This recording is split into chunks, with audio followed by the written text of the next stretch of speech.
అనంతపురం తాడిపత్రి పట్టణంలో కొనసాగుతున్న ఉద్రిక్తత. కేతిరెడ్డి పెద్దారెడ్డి ఇంటికి వెళ్లటానికి భారీ అనుచరగణంతో బయలుదేరిన జేసీ ప్రభాకర్ రెడ్డి. కేతిరెడ్డి ఇంటి సమీపంలో జేసీని అడ్డుకున్న పోలీసులపై జేసీ ప్రభాకర్ రెడ్డి ఫైర్. కేతిరెడ్డి పెద్దారెడ్డిపై కేసు నమోదు చేయాలి. తాడిపత్రిలోకి కేతిరెడ్డి పెద్దారెడ్డిని రానిచ్చే ప్రసక్తే లేదు.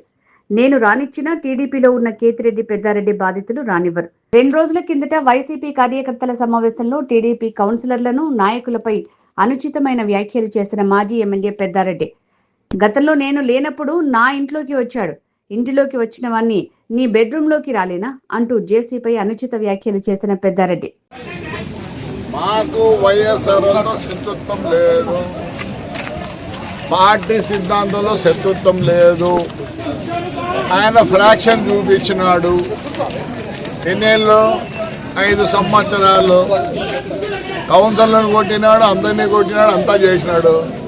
ఆయన మాటలు వినండి, అన్ని ఫ్రాక్షన్ మాటలే. వాళ్ళ ఇంట్లోకి పోయిన నా కొడుకుని వాళ్ళ బెడ్రూమ్లోకి పోనేనా?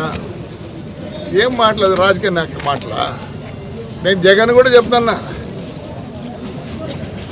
మళ్ళీ 3 ఏళ్ళు కొడతారా? అంతవరకు మేము ఊరుకుంటారు. ఆడపిల్లలు గౌరవిస్తారు, ముందుకు వస్తారు. మీరు చేసిన పని మేమే చేస్తే అనుకోండి. మన దగ్గర చెప్తున్నా, దయచేసి వైఎస్ఆర్ పార్టీ వాళ్ళకి, వాడు ఫ్రాక్షన్ చేస్తాను కాబట్టి నేను ఫ్రాక్షన్ చేస్తానా? ప్రజాసమబద్ధంగా పోయింటే నేను చేయను.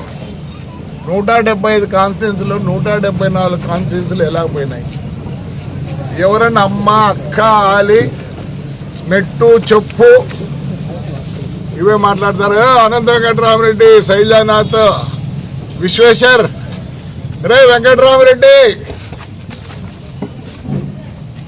మీ నాయనగారు అందరూ బ్రహ్మాండంగా ఉన్నారు. ఎంపీలు అన్నారు, ఎమ్మెల్యేలు అన్నారు, ఎమ్మెల్సీలు అయినారు. ఎప్పుడైనా మాట్లాడారా? శివరామరెడ్డి, మీ ఇంట్లో ఎంతమంది రా ఎమ్మెల్యేలు ఉండే? నాన్న, మీ నాన్న ఎంత పవర్ఫుల్. ఎన్టీ రామను ఎదిరించి పదవి నా ఇంటికి అని చెప్పి రిజైన్ చేసినాడు రా. ఆ ఇంట్లో పుట్టినారు మీరు చెప్తున్నా. ఈడ ప్రజాస్వామ్యం చాలా ఉంది. మీరందరూ మా అన్న శిష్యులే. ఒక గుంటగల్ వెంకటరామరెడ్డి నాకు తెలియదు, కానీ అందరూ విషయం నువ్వంటే నాకు ఇష్టం. నువ్వు అసెంబ్లీలో కూడా నిన్ను ఎప్పుడు ప్రేజ్ చేసిన న్యాయం అయితే. ఎప్పుడన్నా మీరు ఇళ్ళగాడికి పోయింట్రా? వాడు డైలాగ్ చెప్తాడు, ఇంటికి పోయిన నా కొడుకు బెడ్రూమ్లోకి పోలేనా? ఫ్రాక్షన్ ఏమంటాడు? ఎలక్షన్లు, మున్సిపల్ ఎలక్షన్లో నా కొడుకు నిలబడన్ని, నేను కానీ, నా భార్య కానీ, నా కొడుకులు కానీ నేనేం వద్దని లేదే. మరి ప్రజలు ఏం తీర్పిచ్చినాడు? లాస్ట్కు రాజశేఖర్ రెడ్డి కొడుకు జగన్ కూడా ఒకటే తలిచినాడు. అబద్ధం. వాళ్ళ నాయన నన్ను ఎంత ప్రేజ్ చేసేవాడో. ఇలా బామడితే కడప మేయర్గా ఉన్నప్పుడు వాడికి ఎప్పుడు నీతులు చెప్పేవాడు, పోయాడు చూసుకొని రాపారని. అదే ఐడియా జగన్ కొన్నింది. నేను చెడగొడతా వీనికి ఇస్తే అని అందరినీ కౌన్సిలర్లను ఎక్కడెక్కడో ఏమో చేసినారు. మైదుకూరులో ఏమో ఆడ గెలిచినారు. నిజం చెప్తాను, ఊరి చెడిపోతుందనే ఆ పొద్దు జగన్ రెడ్డి నన్ను వదిలిపెట్టినాడు. ఎంతసేపు ఒక సెకండ్ ఒక రిపోర్ట్ ఇచ్చి కౌన్సిలర్ వాళ్ళ అమ్మతోనో అంటే పోలీసులు పంపించుంటే, sir there is a complaint, ఇచ్చేస్తాం సార్ అని. బద్వేల్లో అదే మైదుకూరులోనూ అదే జరిగింది. వేరే సార్ ఎస్ వాళ్ళ నాన్న ఎప్పుడు చెప్పేవాడు, ఆ మున్సిపాలిటీ నెంబర్ 1 అని. ఈ పొద్దు నేను వైఎస్ఆర్ రిక్వెస్ట్ చేస్తాను. నేను 24 పేర్లు ఇచ్చిన, అది కూడా పక్కన రాసిన. ఏమి రాసిన? అయ్యా వీళ్ళు ఏమేం చేసినది రాసి పోలీసు వాళ్ళకి ఇచ్చిన ఆ 24 మంది తప్పనిచ్చి ఎవరు ఇక్కడ ఈ 24 మంది మేము ఫ్రాక్షన్ దిగినాం. వైఎస్ఆర్ తెలుగుదేశం లేదు ఈడ. వీడుంటే కూడా గెలిచాడు. ఇక న్యాయమయ్యా, కార్యకర్తలు రమ్మంటావు, నీ కొడుకులు ఎక్కడమ్మా తమ్ముడు పెద్దారెడ్డి అన్న చెప్పు నాన్న, వాళ్ళు ఎట్టికి వచ్చినారా? నువ్వు ఫ్రాక్షన్ మొదలుపెట్టినావు, నేను ఫ్రాక్షన్ ఎండ్ చేస్తా. నువ్వు తాడిపత్రికి రాలేవు, ప్రజలు ఆగ్రహంగా ఉన్నారు. రా, నీకు హైకోర్టు ఆర్డర్ కూడా ఇచ్చింది. ఏమిచ్చింది? నీకు ఒకనికి తెలుసా? మీకు అందరికీ ప్రతి అడుగు పోలీసు వాళ్ళ పర్మిషన్తోనే పోవాలా. ఏంటి పొద్దు నువ్వు నేను రానీను, నేను కాదు, నేను వెళ్ళిపోతున్నానులే. నీ ఆపరేషన్లు 17 తేదీ నుంచి మా వాళ్ళు రానిరు. పోలీసు వాళ్ళు కూడా చెప్తున్నారు, నాకు 5 ఏళ్ళు అన్యాయం జరిగింది. 420 కేసు తీసుకుపోయి అరెస్ట్ చేసినాను. వస్తుంది జడ్జిమెంట్ కూడా వస్తాయి. ఈరోజు మీరు అన్నదండి, ఏం చేసిన న్యాయం? మీరు ఇంటికి వచ్చిపోతే కేసు రాసుకోలేరా?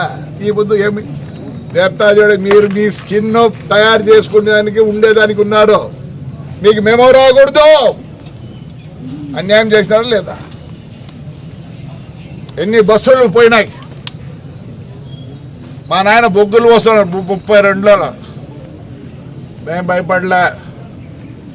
నేను తెలుగుదేశం పార్టీ కోసం కష్టపడలే. నా జనం కోసం, మా ప్రజల కోసం నేను కష్టపడినా. అంతేగానే నేనైతే చెప్పను తెలుగుదేశం వల్ల నేను చెడిపోయినా అని చెప్పను. ఆ రోజు అదే మాట్లాడినా, ఈ రోజు అదే మాట్లాడినాను. వాడినిగా తాడిపత్రికి మా కార్యకర్తలు రానిరు. నాకా వయసు అయిపోయింది. ఎంత శోభ పెట్టినాడు కార్యకర్తల్ని. ఆ 24 మంది కూడా పేర్లు రాసి వాడు ఏమేమి చేసినాడు, ఎప్పుడు ఎవరిని కొట్టినాడు, ఏమని అన్ని ఇచ్చిన. అయ్యా దయచేసి వెంకటరామరెడ్డి, శైలజానాథ్ మీటింగ్ ఎవరు రాలేదు? ఎందుకు రాలే? ప్రజాస్వామ్య పద్ధతిలో మీరు పోయినారు. వీడు ఫ్రాక్షన్ పద్ధతిలో పోయినారు. వాడి మాటలు చూడండి, గౌరవం లేని మాటలు. చెప్పు మెట్టు దివాకర్ రెడ్డి ఎంత వయసు అయ్యా? నిన్న రఘువీరారెడ్డి ఒక ఇంటర్వ్యూ చేస్తే మా పెద్ద ఆయన అంటే క్వశ్చనే లేదో. రైట్ మా, నేను రిక్వెస్ట్ చేస్తాను, వైఎస్ఆర్, ఇది వైఎస్ఆర్ తెలుగుదేశం కాదు, పెద్దారెడ్డి ప్లస్ జేసీ కూటమిలో ఎవరు నిలబడినా అంటే లేదు మానుకుంటాడంటే లే. ఏమి శ్రీంద్ర మీకు కూలి కోర్లు చెట్లు నరుకుతారు. వినాయన చచ్చిపోయినాక మీరు శవం తీసుకోగలిగినారా? ఎవరు తీసుకుపోయినారు? చల్లా సుబ్బరాయుడు పెద్ద ఆయన ఉండి పోకుండా బస్సులో తీసుకుపోయినారు. హిస్టరీ చాలా ఉంది, చెప్పలేని హిస్టరీ కూడా ఉంది. నేను చెప్పినాను, సమాజం నన్ను చీదరించుకుంటాను విత్ ప్రూఫ్స్. వినాయన మీ అమ్మని ఏడసాకినాడు, ఫోటోలు పంపేయమంటావా? మీ ఏందరూ చేసేది?